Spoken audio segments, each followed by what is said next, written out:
Now, how many people in this audience believe in the idea that the way you think has some effect on your life?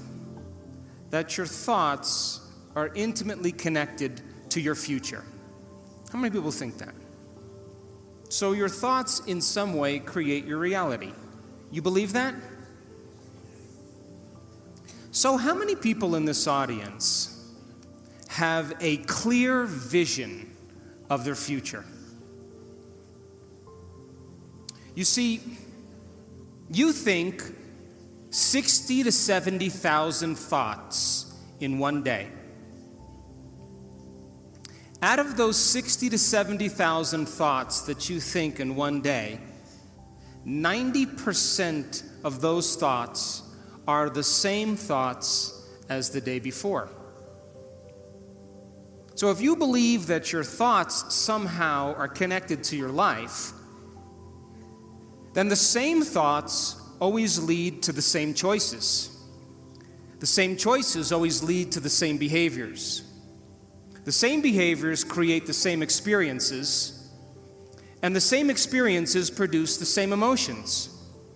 And those very same emotions drive the very same thoughts. And your biology, your neurocircuitry, your neurochemistry, your neurohormones, and even your genetic expression is equal to how you think, how you act, and how you feel. And how you think, how you act, and how you feel is called your personality. And your personality creates your personal reality. That's it. So then, if you wanted to create a new personal reality, a new life, then you would have to start thinking about what you've been thinking about and change it. You would have to become aware of your unconscious thoughts and observe them. You would have to pay attention to your automatic habits and behaviors and modify them. And you would have to look at the emotions you live by every single day that are connected to your past and decide if those emotions belong in your future. You see, most people try to create a new personal reality as the same personality, and it doesn't work. You literally have to become someone else. So your brain is organized to reflect everything you know in your life. Your brain is a record of the past. It's an artifact of all the things you've learned and experienced to this moment.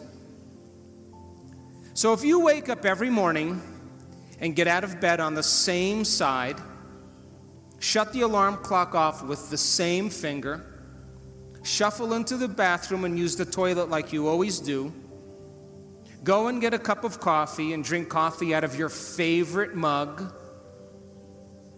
then get in the shower and wash yourself off in the same routine way, drive to work, get to work, see the same people that push the same emotional buttons, do the same things that you've memorized and do so well, then hurry up and go home, and hurry up and check your emails, and hurry up and check your Facebook, and then watch your favorite television show, then hurry up and go to bed. Here's my question. Did your brain change at all that day? We could say that you were thinking the same thoughts, performing the same unconscious actions, living by the same emotions, but secretly expecting your life to change. So there's a principle in neuroscience. And the principle says, nerve cells that fire together wire together.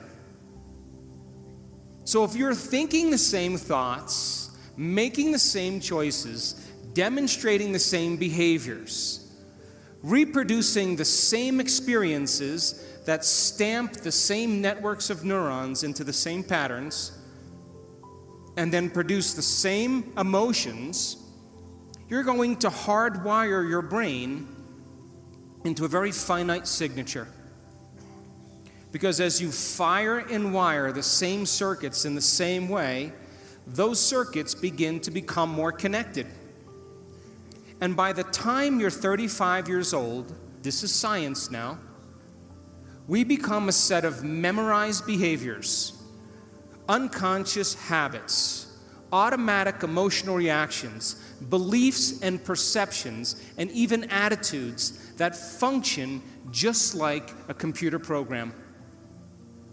And if you do something over and over and over again, the repetition of those actions over time conditions your body to know how to do it well better than your mind. And a habit is when your body knows better than your mind, where you've done something so many times that the body now knows how to do it better than the brain. And so 95% of most people's behaviors, attitudes, thoughts, beliefs, emotional reactions are subconscious programs. So why is that important? Because you're here this week to learn new information. And every time you learn something new, you make new connections in your brain. That's what learning is. Learning is forging new synaptic connections. Physical evidence as a result of your interaction in the environment and the footprints of consciousness is called learning, making new connections. And the Nobel Prize laureate Kandel in the year 2000 found that when people learned one bit of information, they doubled the number of connections in their brain from 1,300 connections to 2,600 connections.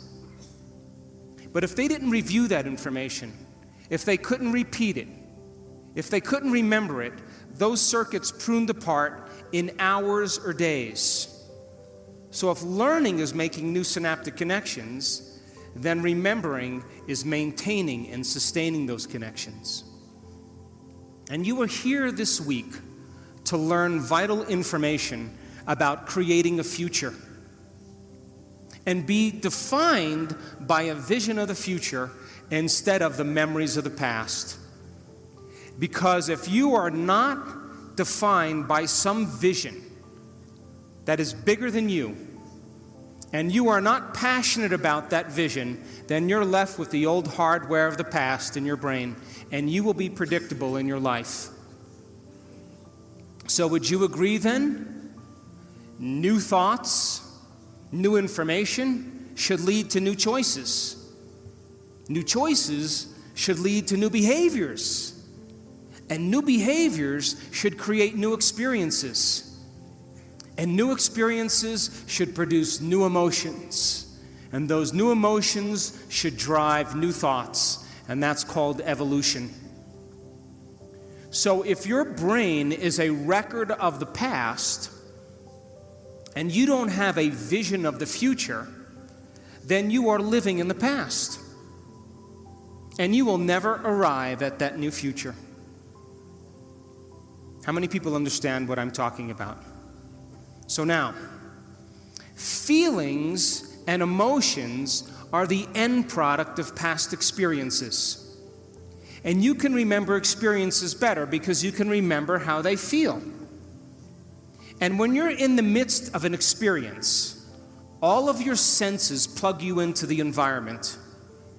And as you're gathering all of this vital data from your external world, all that information rushes back to your brain, and it causes jungles of neurons to organize themselves into networks.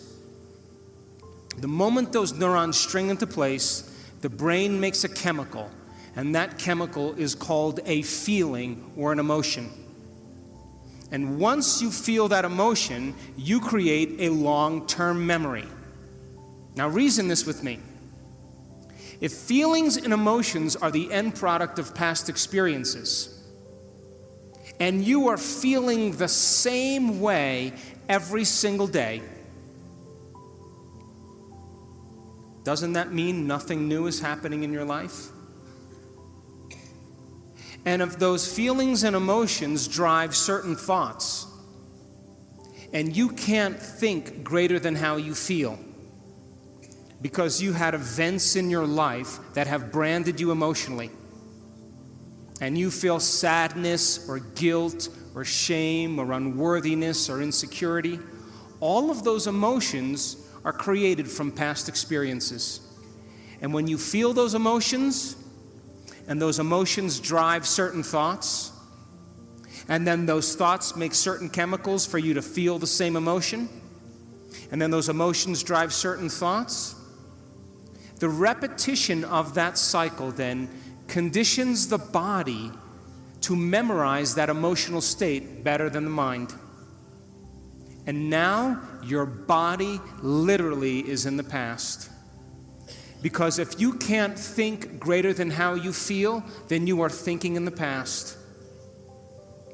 And so most people then spend the majority of their life talking about why they never arrive at their vision of the future because of some past experience. And so if feelings and emotions are the end product of past experiences, you remember your first kiss, you remember your wedding, you remember the birth of your children, you remember catching a fish off the coast of Manzanillo with your 3 best friends, because you caught the fish and it was a new experience and you felt great. And then you went to the casita and you cooked the mahi-mahi and you drank Sauvignon Blanc and the wind was blowing off the sea and the sun was setting and you made a long-term memory. But you also have memories that are connected to trauma and crisis, to disappointments. And those are the memories that people remember more than anything else. And so if you haven't overcome some emotion that keeps you anchored to the past, then you tell a story about the past.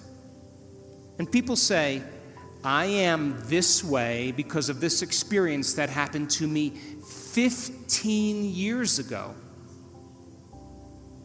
I am this way because of some event that happened 30 years ago.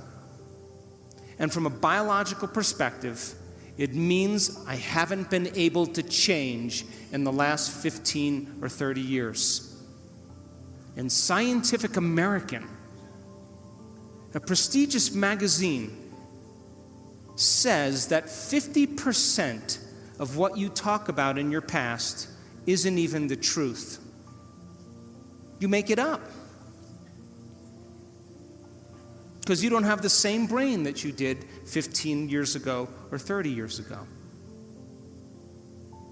So then your brain and body are typically in the past, because thoughts are the language of the brain and feelings are the language of the body. And how you think and how you feel creates your state of being. So if you think insecure thoughts, in a matter of seconds, you are going to feel insecure. The moment you feel insecure, your brain is monitoring how you're feeling, and you think more insecure thoughts, which then makes you feel more insecure. And the repetition of that cycle conditions the body to become the mind of insecurity. And then the person says, I am insecure. And whenever you say, I am anything, you are commanding your mind and body into a destiny. So then how do people change? They wait for crisis, trauma, disease, diagnosis, loss. Something has to go wrong in their life where they feel so uncomfortable that they finally make up their mind to change. And why is that? Because after the trauma or the crisis, they don't feel like of themselves. And the moment they don't feel like themselves, they could actually observe themselves. Because they are looking at themselves through the eyes of someone else. But my message is, why wait? You can learn and change in a state of pain and suffering, or you can learn and change in a state of joy and inspiration. So then, if your brain is a record of the past, and you are living by the same emotions that have defined you for the last 10 years, and you keep thinking the same thoughts that make the same chemicals, and those same chemicals drive the same thoughts, then your body, as the unconscious mind, does not know the difference between an actual experience in your life that creates an emotion and an emotion that you're creating by thought alone. And so your body is believing it's in the same past experience 24 hours a day, 7 days a week, 365 days a year. And your body is programmed into the past. And you can't create a new future holding on to the emotions of the past.